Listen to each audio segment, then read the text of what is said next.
أعوذ بالله من الشيطان الرجيم. بسم الله الرحمن الرحيم. لا يحب الله الجهر بالسوء من القول إلا من ظلم، وكان الله سميعا عليما. إن تبدوا خيرا أو تخفوا أو تعفوا عن سوء فإن الله كان عفوا قديرا. إن الذين يكفرون بالله ورسله ويريدون أن يفرقوا بين الله ورسله ويقولون نؤمن ببعض ونكفر ببعض ويريدون أن يتخذوا بين ذلك سبيلا، أولئك هم الكافرون حقا، وأعتدنا للكافرين عذابا مهينا. والذين آمنوا بالله ورسله ولم يفرقوا بين أحد منهم أولئك سوف يؤتيهم أجورهم، وكان الله غفورا رحيما. يسألك أهل الكتاب أن تنزل عليهم كتابا من السماء، فقد سألوا موسى أكبر من ذلك فقالوا أرنا الله جهرة فأخذتهم الصاعقة بظلمهم، ثم اتخذوا العجل من بعد ما جاءتهم البينات فعفونا عن ذلك وآتينا موسى سلطانا مبينا. ورفعنا فوقهم الطور بميثاقهم وقلنا لهم ادخلوا الباب سجدا وقلنا لهم لا تعدوا في السبت وأخذنا منهم ميثاقا غليظا. فبما نقضهم ميثاقا وكفرهم بآيات الله وقتلهم الأنبياء بغير حق وقولهم قلوبنا غلف، بل طبع الله عليها بكفرهم ولا يؤمنون إلا قليلا. وبكفرهم وقولهم على مريم بهتانا عظيما، وقولهم إنا قتلنا المسيح عيسى ابن مريم رسول الله وما قتلوه وما صلبوه ولكن شبه لهم، وإن الذين اختلفوا فيه لفي شك منه ما لهم به من علم إلا اتباع الظن وما قتلوه يقينا، بل رفعه الله إليه وكان الله عزيزا حكيما. وإن من أهل الكتاب إلا ليؤمنن به قبل موته ويوم القيامة يكون عليهم شهيدا. فبظلم من الذين حادوا حرمنا عليهم طيبات أحلت لهم وبصدهم عن سبيل الله كثيرا وأخذهم الربا وقد نهوا عنه وأكلهم أموال الناس بالباطل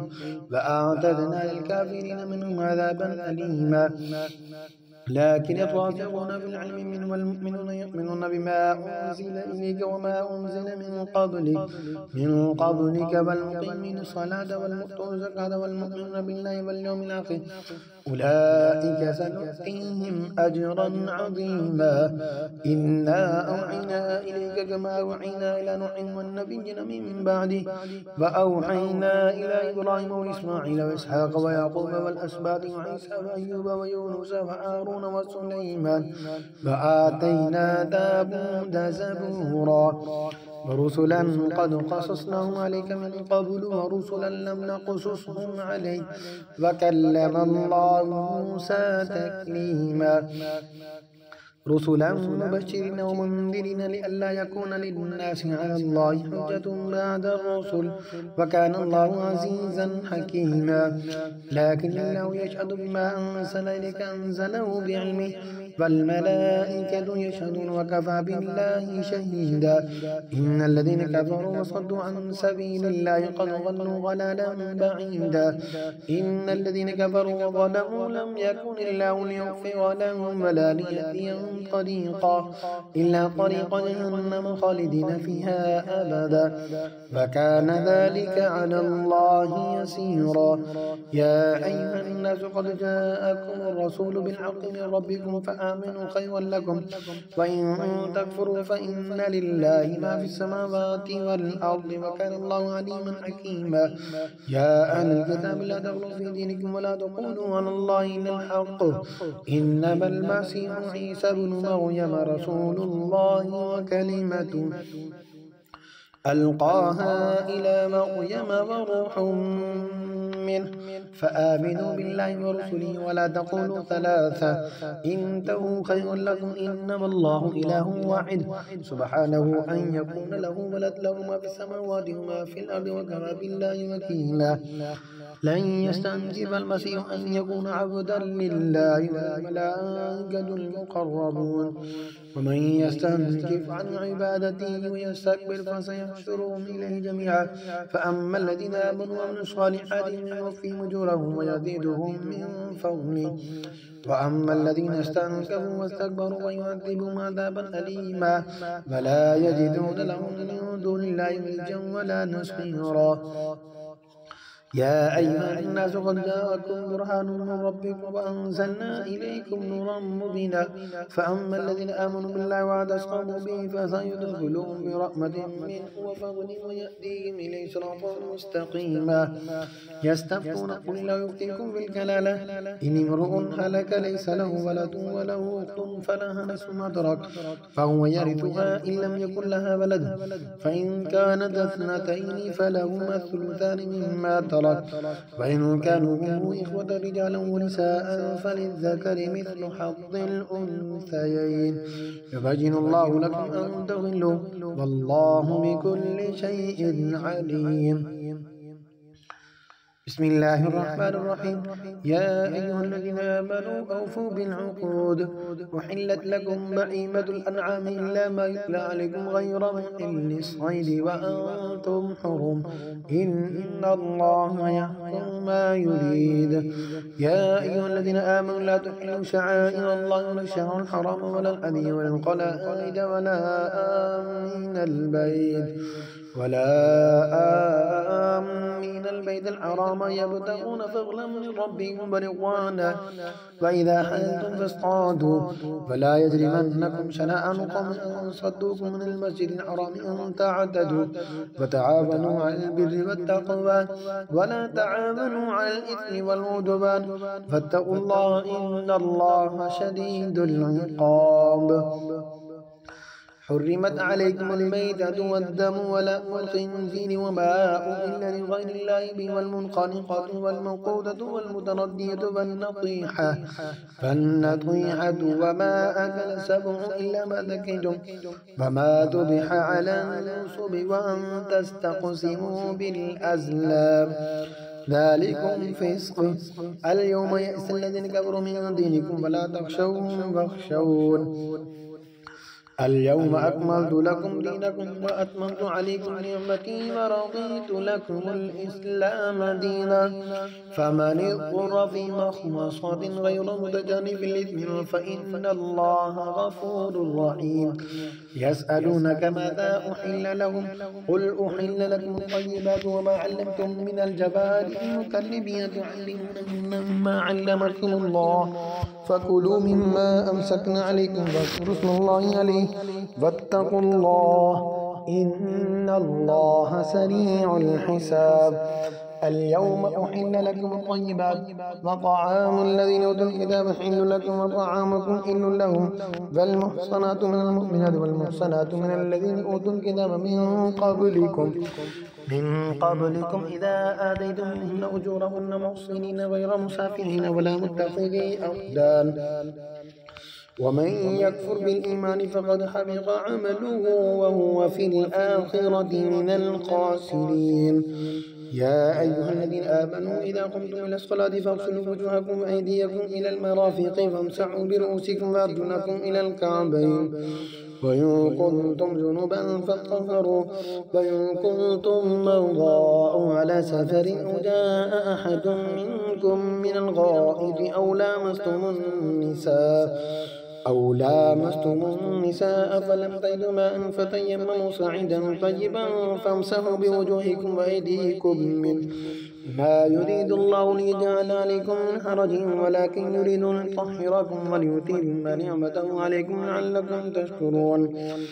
واذكروا نعمة الله عليكم وميثاقه الذي واثقكم به إذ قلتم سمعنا وأطعنا واتقوا الله إن الله عليم بذات الصدور يا أيها الذين آمنوا كونوا قوامين لله شهداء بالقسط ولا يجرمنكم شنآن قوم على ألا تعدلوا اعدلوا هو أقرب للتقوى فاتقوا الله إن الله خبير بما تعملون فعد الله الذين آمنوا وعملوا الصالحات لهم مغفرة وأجر عظيم والذين كفروا وكذبوا بآياتنا أولئك أصحاب الجحيم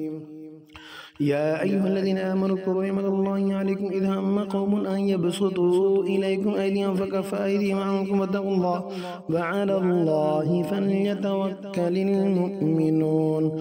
ولقد أخذ الله ميثاق بني إسرائيل وبعثنا منهم 12 نقيبا وقال الله إني معكم لئن أقمتم الصلاة وآتيتم الزكاة وآمنتم برسلي وعزرتموهم وأقرضتم الله قرضا حسنا لأكفرن عنكم سيئاتكم ولأدخلنكم جنات تجري من تحتها الأنهار فمن كفر بعد ذلك منكم فقد ضل سواء السبيل فبما نقضهم ميثاقهم لعناهم وجعلنا قلوبهم قاسية يحرفون الكلم عن مواضعه فنسوا حظا مما ذكروا به فلا تزال تطلع على خائنة منهم إلا قليلا منهم فاعفوا عنهم واصفحوا إن الله يحب المحسنين فمن الذين قالوا إنا نصارى أخذنا ميثاقهم فنسوا حظا مما ذكروا به فأغرينا بينهم العداوة والبغضاء إلى يوم القيامة فسوف ينبئهم الله بما كانوا يصنعون يا أهل الكتاب قد جاءكم رسولنا يبين لكم كثيرا مما كنتم تخفون من الكتاب ويعفو عن كثير قد جاءكم من الله نور وكتاب مبين يهدي به الله من اتبع رضوانه سبل السلام ويخرجهم من الظلمات إلى النور بإذنه ويهديهم من الصراط المستقيم لقد كفر الذين قالوا إن الله هو المسيح ابن مريم قل فمن يملك من الله شيئا إن أراد أن يهلك المسيح ابن مريم وأمه ومن في الأرض جميعا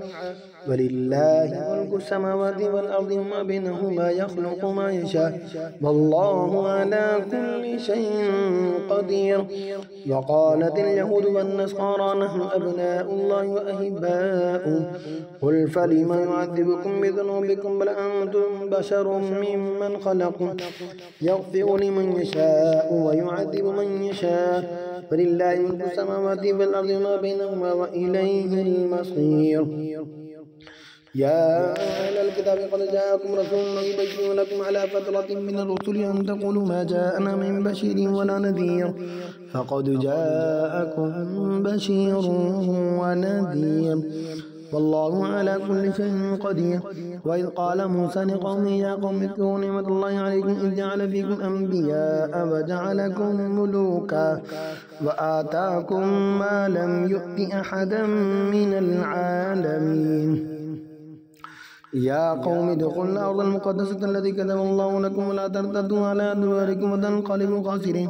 قالوا يا موسى إن فيها قوما جبارين وإنا لن ندخلها حتى يخرجوا منها فإن يخرجوا منها فإنا داخلون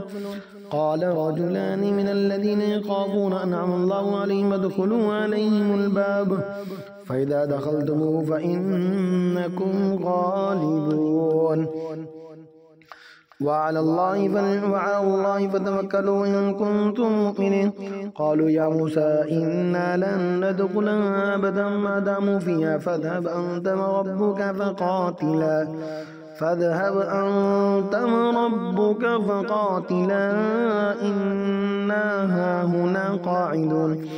قال ربي إني لا أملك إلا نفسي وأخي فافرق بيننا وبين القوم الفاسقين قال فإنها محرمة عليهم 40 سنة يتيهون في الأرض فلا تأس على القوم الفاسقين واتل عليهم نبأ بني آدم بالحق إذ قربا قربانا فتقبل من أحدهما فلم يتقبل من الآخر قال لأقتلنك قال إنما يتقبل الله من المتقين لئن بسطت إلي يدك لتقتلني ما أنا بباسط يدي إليك لأقتلك إني أخاف الله رب العالمين إني أريد أن تبوء بإثمي وإثمك فتكون من أصحاب النار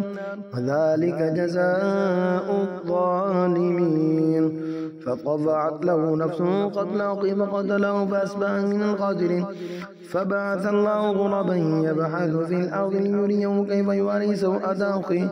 قال يا ويلتى أعجزت أن أكون مثل هذا الغراب فأواري سوءة أخي فأصبح من النادمين. من أجل ذلك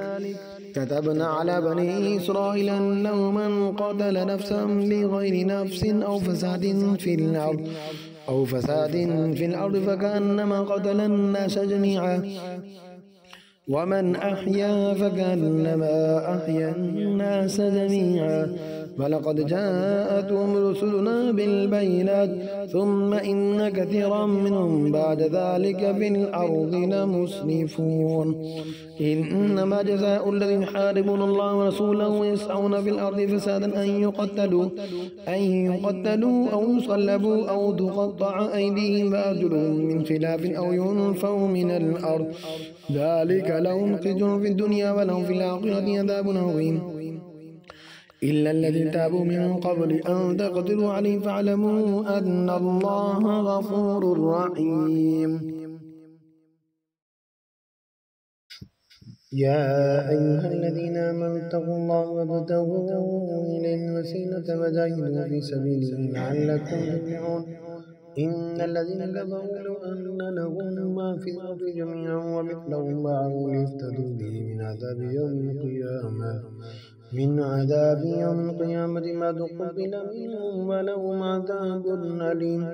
يريدون أن يخرجوا من النار وما هم بخارجين منها ولهم عذاب مقيم. والسارق والسارقة فاقطعوا أيديهما جزاء بما كسبا نكالا من الله والله عزيز حكيم. فمن تاب من بعد ظلمه وأصلح فإن الله يتوب عليه إن الله غفور رحيم. ألم تعلم أن الله له ملك السماوات والأرض يعذب من يشاء ويغفر لمن يشاء والله على كل شيء قدير.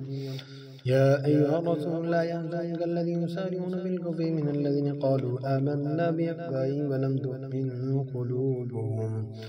ومن الذين هادوا سماعون للكذب سماعون لقوم آخرين لم يأتوك يحرفون الكلم من بعد مواضعه يقولون إن أوتيتم هذا فخذوه وإن لم تؤتوا فاذروا ومن يرد الله فتنته فلن تملك له من الله شيئا. أولئك الذين لم يرد الله أن يطهر قلوبهم لهم في الدنيا خزي ولهم في الآخرة عذاب عظيم. سماعون الكذب أكالون للسحت فإن جاءوك فاحكم بينهم أو أعرض عنهم وإن تعرض عنهم فلن يضروك شيئا وإن حكمت فاحكم بينهم بالقسط إن الله يحب المقسطين. وكيف يحكمونك وعندهم التوراة فيها حكم الله ثم يتولون من بعد ذلك وما أولئك بالمؤمنين. إنا أنزلنا التوراة فيها هدى ونور يحكم بها النبيون الذين أسلموا للذين هادوا والربانيون والأحبار المصطفون من كتاب الله وكانوا عليه شهداء فلا تخشوا الناس فاخشوني ولا تشتروا بآياتي ثمنا قليلا ومن لم يحكم بما أنزل الله فأولئك هم الكافرون. وكتبنا عليهم فيها أن النفس بالنفس والعين بالعين والأنف بالأنف والأذن بالأذن والسن بالسن والجروح قصاص ومن تصدق به فهو كفارة له ومن لم يحكم بما أنزل الله أولئك هم الظالمون. وقفينا على أثرهم بعيسى بن مريم مصدقا لما بين يديه من التوراة وآتيناه الإنجيل فيه هدى ونور ومصدقا لما بين يديه من التوراة وهدى وموعظة للمتقين. فليحكم أهل الإنجيل بما أنزل الله فيه ومن لم يحكم بما أنزل الله أولئك هم الفاسقون. وأنزلنا إليك الكتاب بالحق مصدقا لما بين يديه من الكتاب ومهيمنا عليه فاحكم بينهم بما أنزل الله ولا تتبع أهواءهم ما جاءك من الحق لكل جعلنا منكم شرعة ومنهاجا ولو شاء الله لجعلكم أمة واحدة ولكن ليبلوكم فيما آتاكم فاستبقوا الخيرات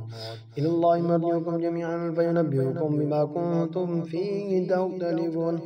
فاحكم بينهم بما أنزل الله ولا تتبع أهواءهم واحذرهم أن يفتنوك عن بعض ما أنزل الله إليك فإن تولوا فاعلم أنما يريد الله أن يصيبهم ببعض ذنوبهم وإن كثيرا من الناس لفاسقون أفحكم الجاهلية يبغون ومن أحسن من الله حكما لقوم يوقنون يا أيها الذين آمنوا لا تتخذوا اليهود والنصارى أولياء بعضهم أولياء بعض ومن يتولهم منكم فإنه منهم إن الله لا يهدي القوم الظالمين فترى الذين في قلوبهم مرض يسارعون فيهم يقولون نخشى أن تصيبنا دائرة فعسى الله أن يأتي بالفتح وأمر من عنده فيصبحوا على ما أصروا في أنفسهم نادمين ويقول الذين آمنوا هؤلاء الذين اقسموا بالله جهد أيمانهم إنهم لمعكم حبطت أعمالهم فأصبحوا خاسرين يا أيها الذين آمنوا من يرتد منكم عن دينه فسوف يأتي الله بقوم يحبونه أذلة على المؤمنين أعزة على الكافرين يجاهدون في سبيل الله ولا يخافون لومة لائم ذلك فضل الله يؤتيه من يشاء والله واسع عليم إنما وليكم الله ورسوله والذين آمنوا الذين يقيمون الصلاة ويؤتون الزكاة وهم راكعون ومن يتولى الله ورسوله والذين آمنوا فإن حزب الله هم الغالبون يا أيها الذين آمنوا لا تتخذوا الذين اتخذوا دينكم هزوا ولعبا من الذين أوتوا الكتاب من قبلكم الكفار أولياء واتقوا الله إن كنتم مؤمنين وإذا ناديتم إلى الصلاة اتخذوها هزوا ولعبا ذلك بأنهم قوم لا يعقلون